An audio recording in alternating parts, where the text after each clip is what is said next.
Ibrim, which is the correct way to say it, it comes from the verb abar, which is he passed through. It refers to crossing from one place to the other, as in crossing the Euphrates River, as Abraham did. So we are the ones who cross to the other side, who will cross to eternal life, to the promised land, um, cross the Sea of Reeds, known as the Red Sea, cross the Yarden, which represents death, etc. So Hebrews 1, Ibrim 1. Elohim, having of old spoken in many portions and many ways to the fathers by the prophets, has in these last days spoken to us by the Son, whom he has appointed heir of all, through whom also he made the ages, who being the brightness of the steam and the exact representation of his substance, and sustaining all by the word of his power, having made a cleansing of our sins through himself, sat down at the right hand of the greatness on high, having become so much better than the messengers, as he has inherited a more excellent name than them. Now, there's so much to say here, but I needed to read the whole thing because it's way too powerful. Now, let's break it down. Elohim, and of course, that refers to Yahweh, and perhaps it could have been his name on there instead of the title, but still, Yahweh, Elohim. And I say that because I repeat, I believe it was first written in Hebrew and then they changed it. And that's why they wrote in the Greek and then in the English. Well, they wrote Deus and then God. And then that's why when they are trying to bring it back to the roots and to the Hebrew, they write Elohim. Um, but it is quite possible that his name, Yahweh, was there. Elohim, having of all spoken in many portions and many ways to the fathers by the prophets, has in these last days, because the last days started with Mashiach coming. And I know that sounds crazy to many. I don't doubt it because it was 2,000 years ago. And in the book of Revelation, it says, I am coming quickly. But remember that our perspective is completely different than Yahweh's perspective because one day to Yahweh is like 1,000 days to humanity. So only 2 days have passed. Not only, I mean, not even 2 days. We're getting very close to the 2 days. So, has in these last days, like I have mentioned also, as a way to kind of view history, we can see history as a mountain. So the first 4,000 years was going up the mountain, and Mashiach came at the peak of the mountain to close the year 4,000. And then it started going down till we get to the base of it, and that would be the very end of time. So the going up was longer than the going down, as it normally happens, right? It's faster to go down. So has in these last days spoken to us by the Son in these last days. So the last days, I repeat, started with Mashiach coming and end with us. And there are many proofs to that throughout scriptures and the prophets. It's spoken to us by the Son himself, has in these last days spoken to us by the Son, whom he has appointed heir of all, through whom also he made the ages. He made the ages. Let's see what it says. 136. And looking at Yahushua walking, he said, see the Lamb of Yahweh. So it was talking about the fact that the prophets already spoke of Mashiach and he appeared. And then John the Immerser said that that was him. But here, this is key also, through whom also he made the ages. Everything that was made through him, for he is the word of Yahweh, and Yahweh is king. So he says the word and things happen. Through whom also he made the ages. And it's interesting, the ages, because it's not only referring to making the physical, everything that was created, but also uh, time itself, the time that every age would last. And when it comes to ages, although um, it is this is a word that could be in Hebrew one or two words that were used there originally, but um, we could talk of three ages throughout human history. The age of the bull, Taurus, when death ruled over the earth from Adam till Moshe, the law. Then came the age of Aries, or the lamb, and that's why he came to close that age with his death during that month of the lamb as the lamb. And then began the age of Pisces. That's why he said that he would make the apostles fishers of men. And now comes Aquarius. And that's why the knowledge of Yahweh will cover the earth like water covers the seabed. So um Yahushua was the one through whom Yahweh created everything, even time and everything that would happen during that time. Who being the brightness of the steam, right? He is the light, and the exact representation of his substance, the exact representation. That's why he came through a virgin without sin, never sin, to pay for sin.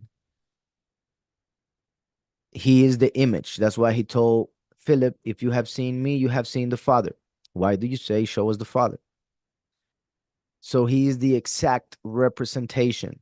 That is important because we see in Genesis image and likeness.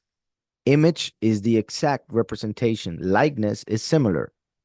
Like when we see John saying in Revelation 14 that he sees someone like the Son of Man, because he's not exactly Mashiach. Is well, we could say first and last as one, as I always say regarding Zechariah 14:9 and Ezekiel 37, uh 15 till the end. So that's why it's similar, but it's not exactly the same, because there's image and likeness.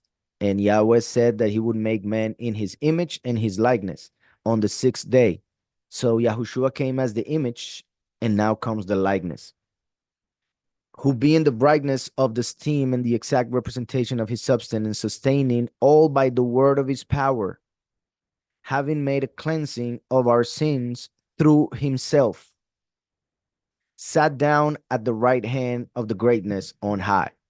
Sat down, as in he just sat down there right after he resurrected. And I say that because there was a prophecy regarding that that is very important in Psalm 1 110, 110, which I a few days ago, when I went to Venezuela, as some of you guys know, and when we were coming back, we had the pleasure to sit right next to a Jewish woman, and we started speaking about the scriptures, and I showed her this verse. Well, I told her to read this verse, and I told her what it meant, and she got so confused she just closed the scriptures that she had and told me to change the subject, um, because they don't accept Yahushua as Mashiach. And this that David, the king, says here would be blasphemy according to their view of scriptures and the view of heaven that they have nowadays, because of the Pharisees and the commandments of men and the wrong interpretations of the Torah. Yahweh said to my sovereign. So when I told her about this, she was like, yeah, that is David. And I'm like, yeah, David is the one speaking. So why would he say about himself, my sovereign or my master, as says here? Um, so that's when she got all confused and wanted to not talk about it. Because to them, this would be idolatry.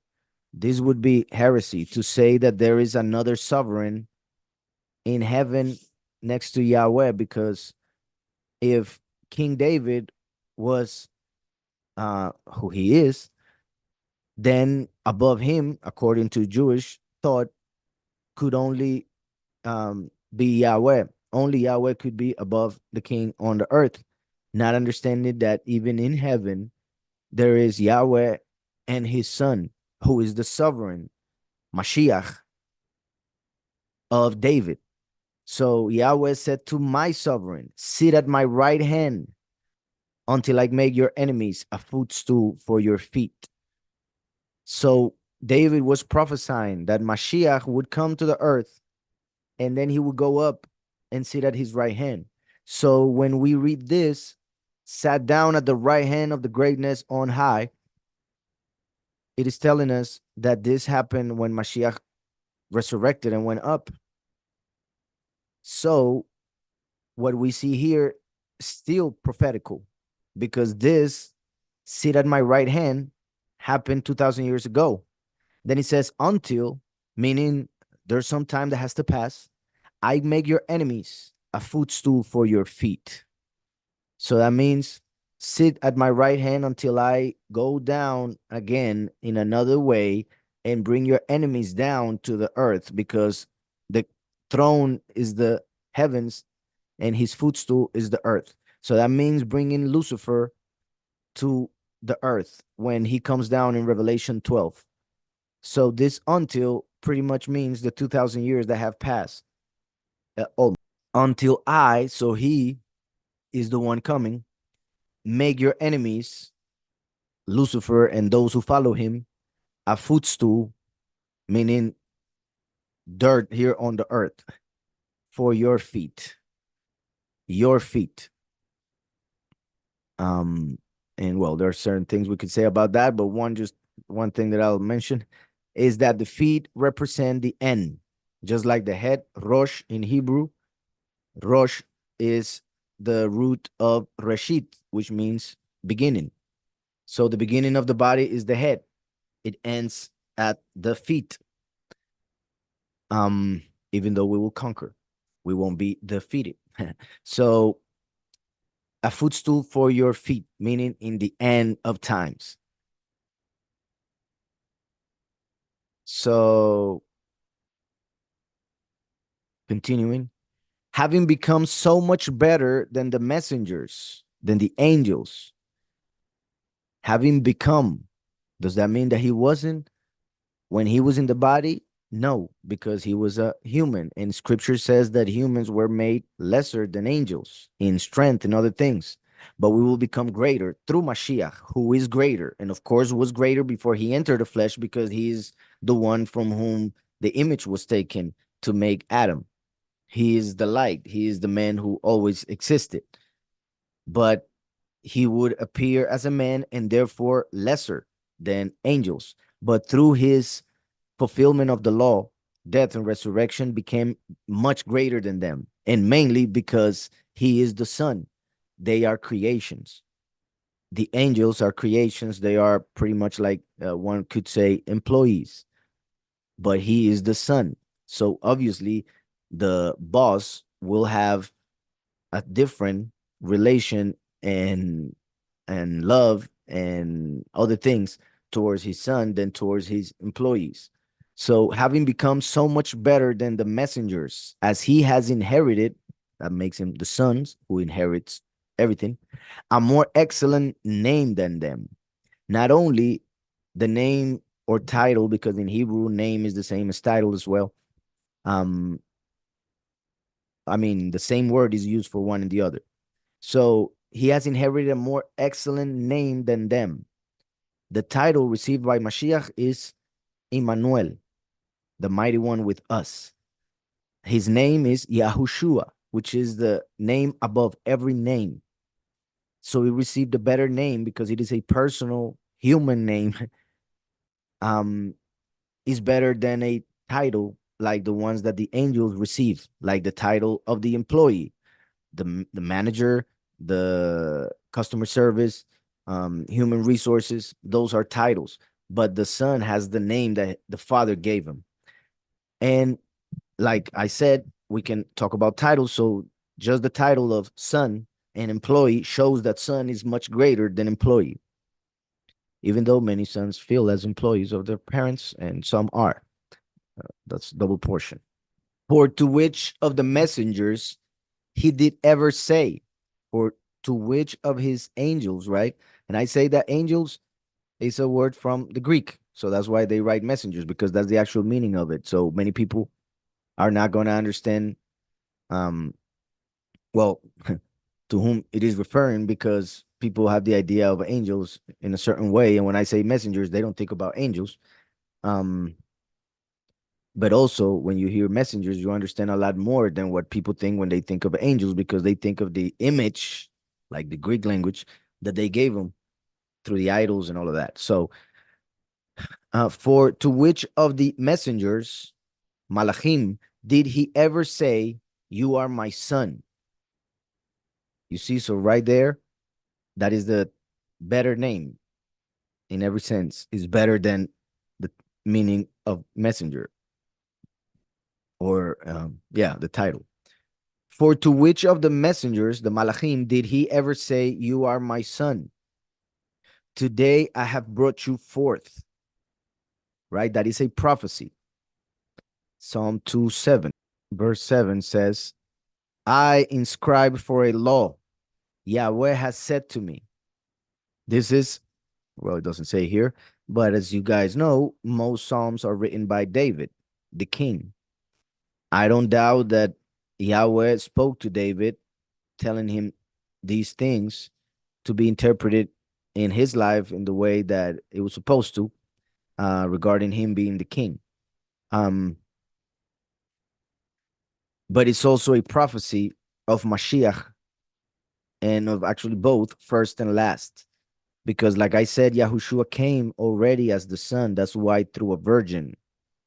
The last is the Son of Man, so he comes as a regular human, and through Yahushua becomes a son, just like everybody else. Um, so I read, I inscribe for a law. Yahweh has said to me, "You are my son. Today I have brought you forth." Right, and my point is that, um, by saying today, well, like I always say, in front of Yahweh, every day is the same, for he is eternal. So it can be regarding Mashiach, who existed always, ever since Yahweh thought of him. He gave the word, and there he was, and has been forever. Mashiach, his image. Then David, when he received the word, it was like being anointed, for he was anointed as king. Um, and I will read a little bit more because it is a very powerful um psalm. You are my son. Today I have brought you forth. So it shows that the person who becomes the son of Yahweh was brought forth in a time when he was old enough to know what these mean. You are my son. Today I have brought you forth. Ask of me, and I make the nations your inheritance, and the ends of the earth your possession. Break them with a rod of iron. And this is key, because remember that Yahweh, through Yahushua himself, promises the last, he who goes conquering and to conquer, the rod of iron, to dash them to pieces like a potter's vessel. When Mashiach came, they thought he was going to fulfill this, and that was not it. And also the fact that he says with a rod of iron is because he comes as if he was a Roman, as if he was a Gentile, dressed in red. Isaiah 63. Break them with a rod of iron, dash them to pieces like a potter's vessel. And now be wise, O sovereigns, be instructed, you rulers of the earth. Serve Yahweh with fear and rejoice with trembling.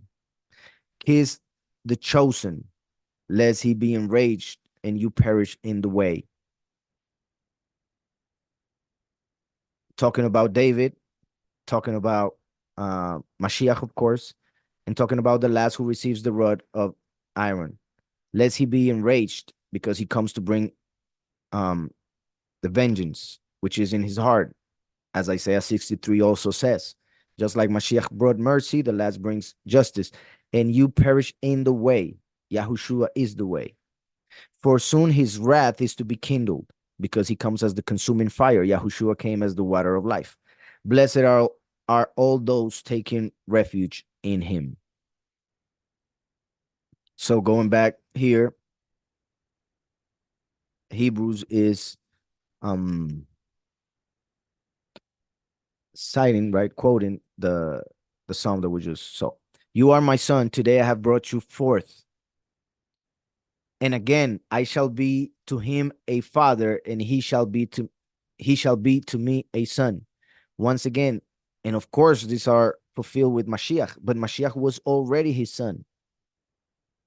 Now, part of the idea here as well is that he had to first become an actual human of flesh to fulfill everything that he was um sent to fulfill.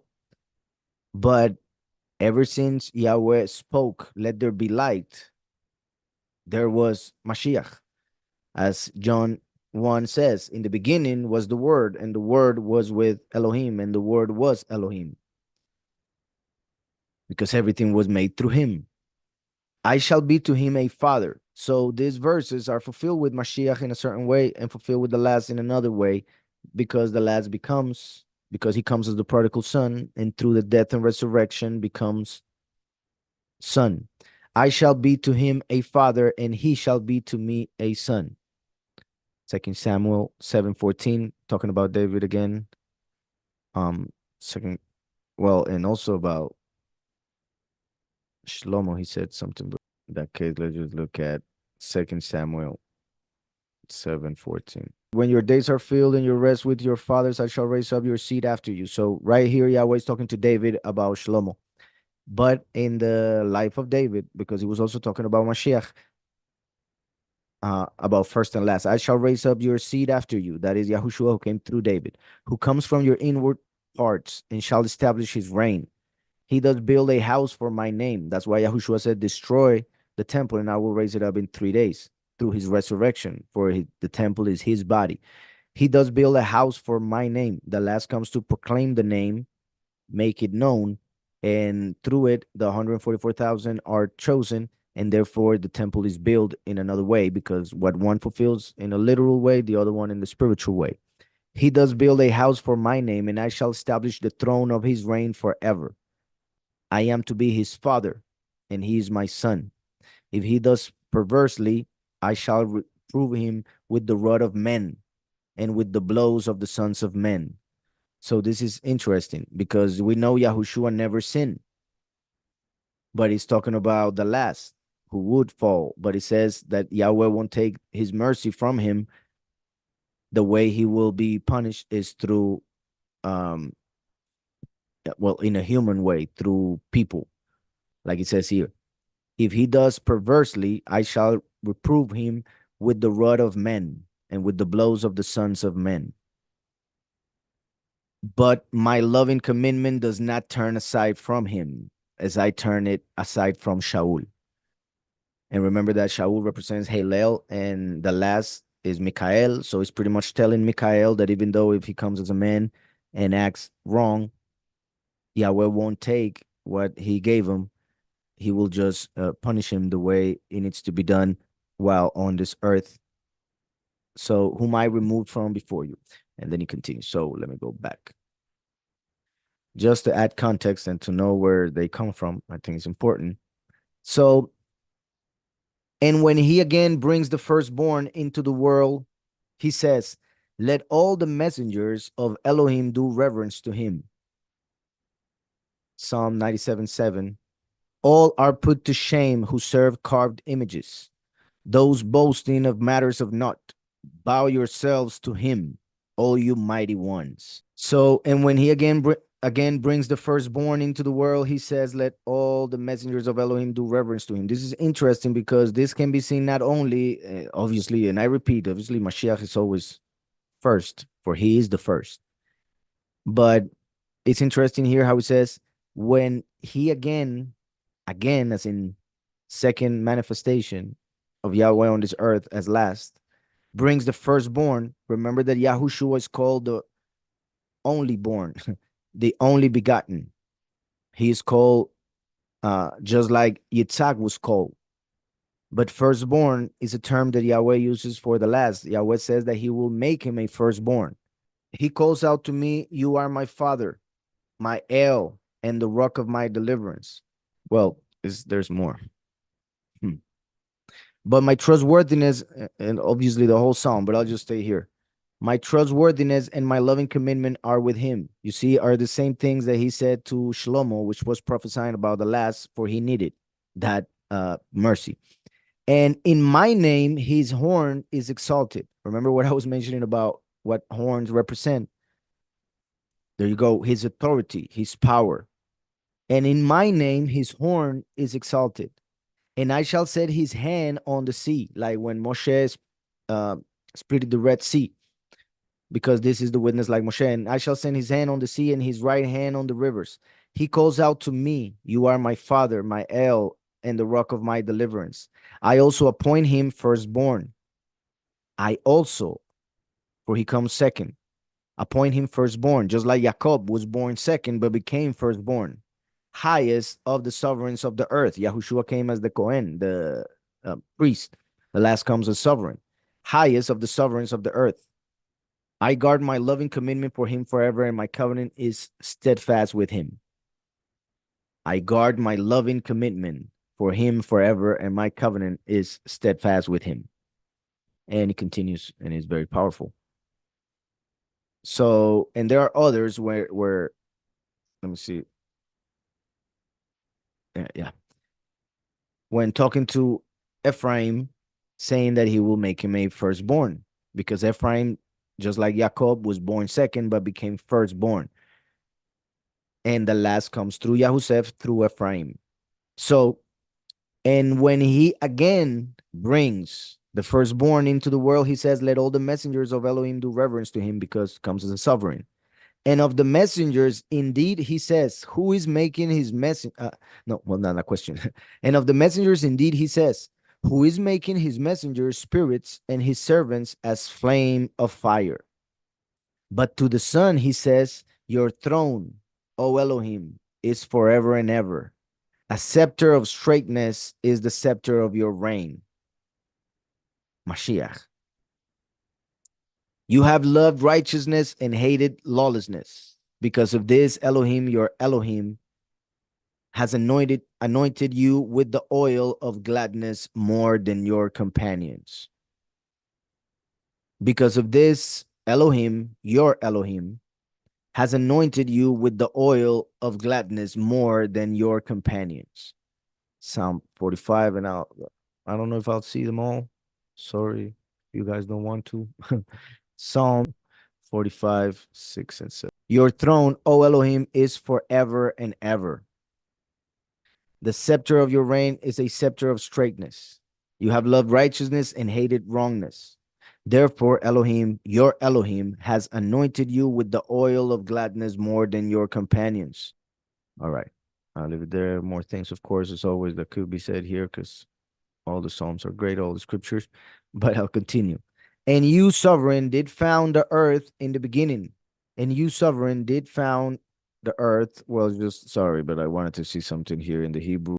Here it is. 7. You have loved righteousness. Here is the 8th. Hafta, Tzedek.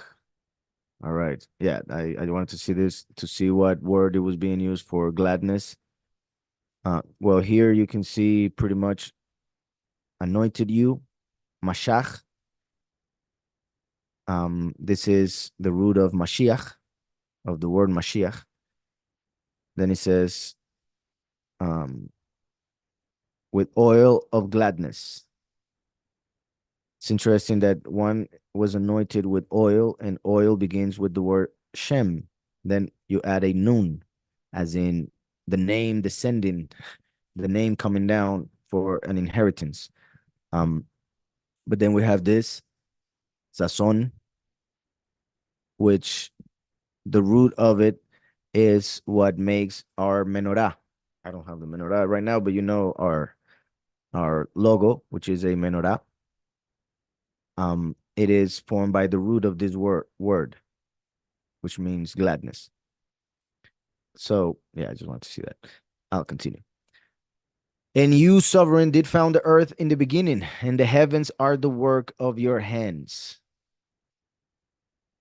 They shall perish, but you remain, and they shall all grow old like a garment.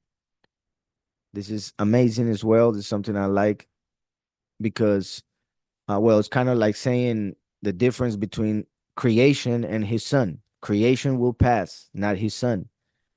And just like a garment, it grows old. That's why things, the law of entropy, right? Things in this world go towards chaos, destruction. Time destroys, doesn't build. One builds, time destroys. So a garment, some clothing, right? With time, you wash it and wash it and wash it again. And with time, it's not the same. And eventually it gets holes and is destroyed, and you have to buy new or make new clothing. So the same with this reality made with matter. Everything within it will pass, will grow old, but we will continue. And Yahweh will dress this reality in a better garment that it has been dressed before. All the times that Yahweh has changed the garment, because we could say like 3 times. They shall perish, but you remain, and they shall all grow old like a garment. And like a mantle, you shall fold them up, and they shall be changed. But you are the same, and your years shall not fail. That's right. And to which of the messengers, to the Malachim, did he ever say, sit at my right hand until I make your enemies a footstool for your feet? Right? We read all that one already. Because of this, sat down at the right hand. So here's confirming it right here. And to which of the Malachim did he ever say, sit at my right hand until I make your enemies a footstool for your feet? So confirming where Mashiach is and confirming that he still needs to come and destroy Yahushua's enemies. Are they not all serving spirits sent out to attend those who are about to inherit deliverance? Talking about the messengers. Are they not all serving spirits sent out to attend those who are about to inherit deliverance? Angels were created to serve humanity, not just humanity, those who serve Yahweh, those who will inherit the kingdom through Yahushua. So those who serve Yahushua are served by angels as Yahweh um, commanded. So that's how that chapter ends.